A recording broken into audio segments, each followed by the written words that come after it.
Kim Bok-dong was just 15 years old when her life was stolen from her. She grew up in Korea, the daughter of a grieving mother who had lost her husband 6 years earlier. When Japanese officials came to their home during the Second World War, they offered a promise. Kim would be sent to work in a military clothing factory. It sounded like a chance to help her family, but the truth was far more sinister. Her mother, unable to read and terrified of the consequences, was coerced into signing a document she didn't understand. Instead of a factory, Kim was sent to military-run comfort stations across Asia. Kim endured 8 years of sexual slavery. In May 2025, IWM opened the first UK national exhibition about sexual violence in conflict, examining how and why such acts are committed and the environments in which they arise. One of the most powerful stories highlighted in the exhibition is that of the women who were forced into sexual slavery by the Japanese military during the Second World War. Thousands of women from across the Japanese Empire were forced, tricked, or sold into working in brothels, where they were euphemistically referred to as comfort women. The scale of this system was immense, and it's estimated that anywhere from 50,000 to 200,000 women and girls were subjected to sexual violence under these horrific conditions. But how did such a system come into existence? What allowed it to flourish under military control? And what lasting scars, physical, emotional, and historical, did it leave behind? In the late 19th and early 20th century, Japan began to grow as a colonial power in Asia. Inspired by the imperial powers of Europe, the young Japanese empire looked to China and East Asia in pursuit of riches and strategic dominance. Victories in the First Sino-Japanese War of 1894 to 1895 and the Russo-Japanese War of 1904 to 1905 massively expanded Japan's influence over other Asian territories. Taiwan, the Penghu Islands, Korea and southern Manchuria all fell into the Japanese orbit. As Japan expanded its military presence during this period, it began regulating brothels near battle zones to control soldiers' behaviour and the spread of sexually transmitted diseases. Although not yet officially termed as comfort stations, these brothels became early precursors to the formal comfort station system. The military did not only exploit local women, but it also forcibly recruited Japanese women to work in these brothels. According to the Research Institute on Japanese Military Sexual Slavery, military-run sexual comfort facilities were established during the Russo-Japanese War. Korea became a central hub for the institutionalization of the sex industry, with the first of such brothels opening in Andong in 1904 and termed as a so-called amusement park. The Japanese military tightened control over the sex industry by imposing monthly taxes on the women working within it, turning exploitation into a state-managed enterprise. By 1916, Japan had fully implemented a colonial licensed prostitution system across the territories of Korea, Taiwan and Kwantung. Despite Japan's official minimum age of consent of 18, girls as young as 16 were permitted to work as prostitutes throughout its colonial territories, which highlighted a stark gap between legal standards and imperial practices. In 1932, a conflict between the Republic of China and the Empire of Japan erupted in the Shanghai International Settlement, which was under international control. Sparked by rising tensions and in apparent response to a mob attack on Japanese monks, the conflict quickly escalated into a full-scale battle. Japan deployed its military to protect its interests, while China's 19th Route Army mounted a determined defence despite being outgunned. The fighting lasted over a month, causing significant civilian casualties and widespread destruction. Ultimately, international pressure led to a ceasefire and the demilitarization of Shanghai. Known as the Shanghai Incident, the short conflict resulted in the creation of a comfort station for a Japanese naval brigade. Rumours of Japanese soldiers committing sexual violence against Chinese women concerned military high command.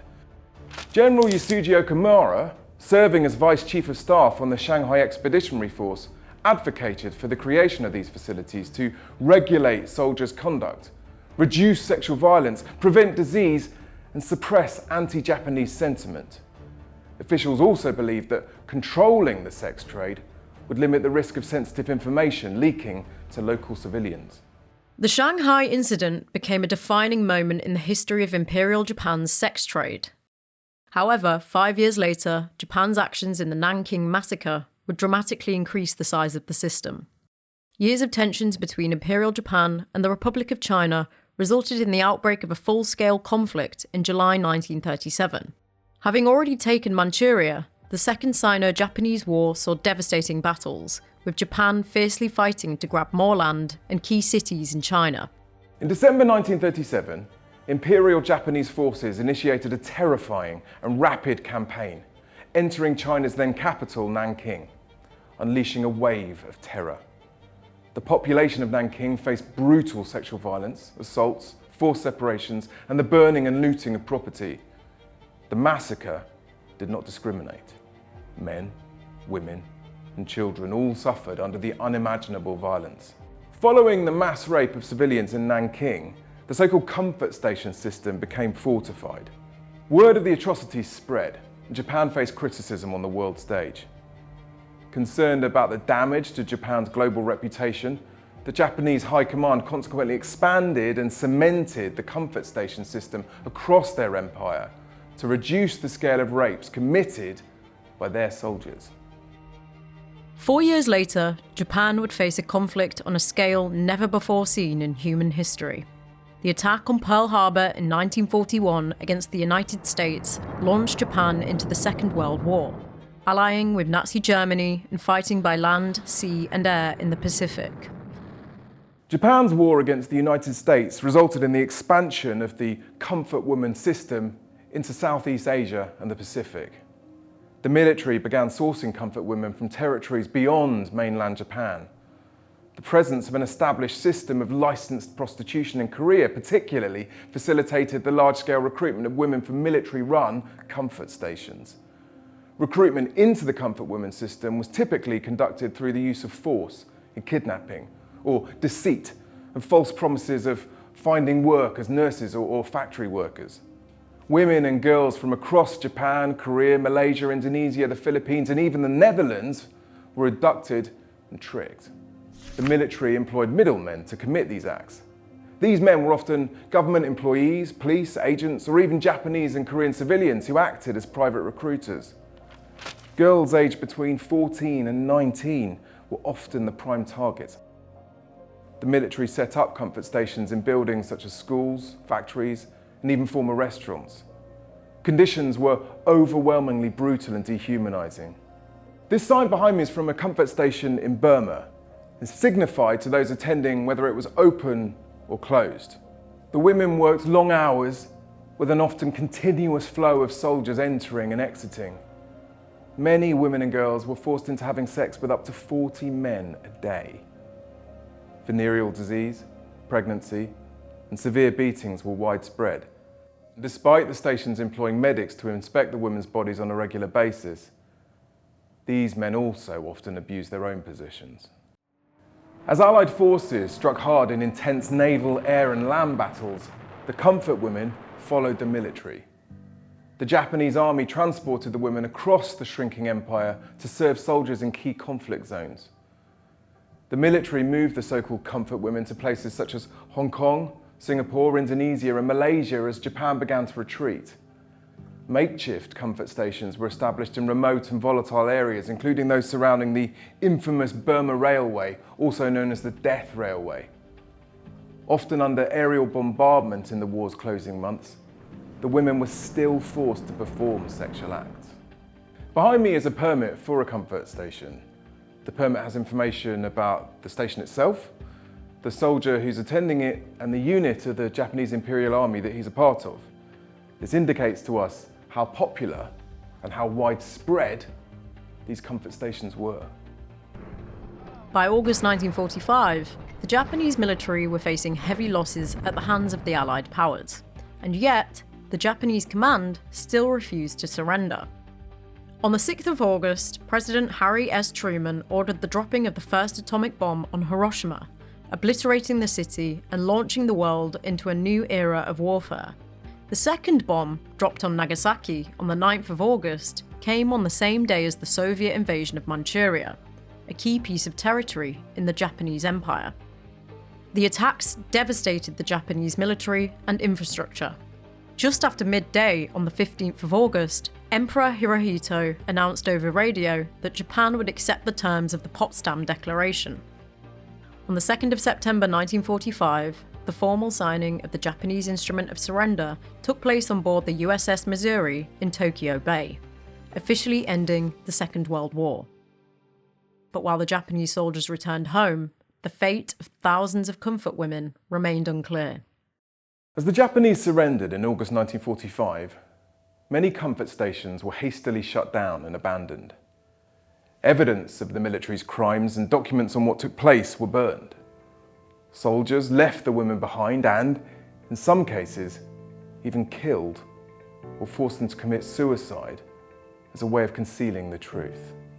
When the Allies moved in, the Japanese military even went as far as making their comfort women wear Red Cross nursing uniforms to hide the reality.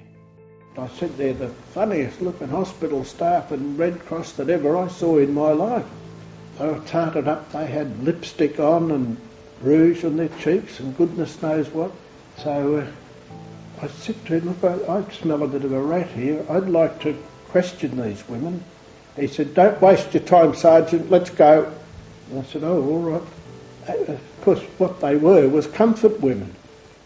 The women left behind in surrendered areas tried to seek help from Allied forces, but with no documents or little ability to communicate during interrogations, they faced huge hurdles. In rare cases, women were transported to internment camps or given minimal aid, but systemic support was lacking. Many survivors were left physically and emotionally scarred, suffering from venereal diseases, infertility, digestion problems, and psychological trauma. Some of the victims could not return home out of fear, a lack of resources, and money. Instead, they spent the remainder of their lives isolated in foreign lands. Those who did return lived in silence.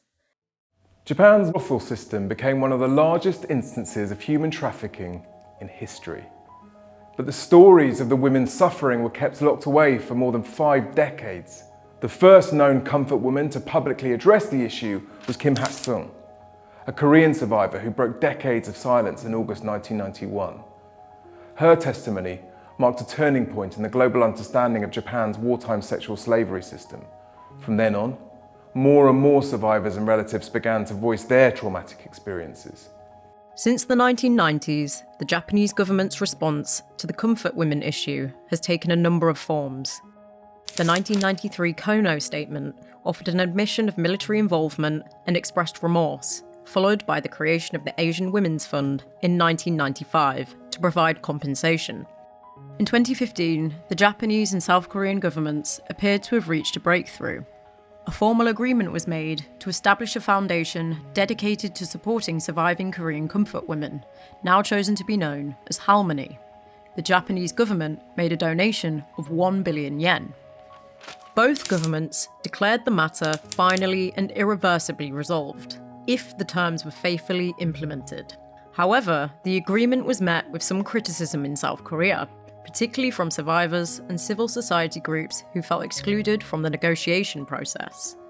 In a 2018 interview, Kim Bok-dong commented that the 2015 agreement felt one-sided, expressing her desires for a formal apology and further stating this is not about money. The 2015 deal between South Korea and Japan remains the main diplomatic agreement. However, there are still women from other countries across the former Japanese Empire who are seeking justice. Over the last decade, Japan has proactively committed to the Preventing Sexual Violence in Conflict initiative. The country remains an active member, serving as co-vice chair of the 2025 International Alliance and donating a total of 11 million euros to the Global Survivors Fund. Today, the number of living survivors is dwindling, and many women from across the former Japanese Empire are now in their 90s. The fight for justice and reparations continues to this day.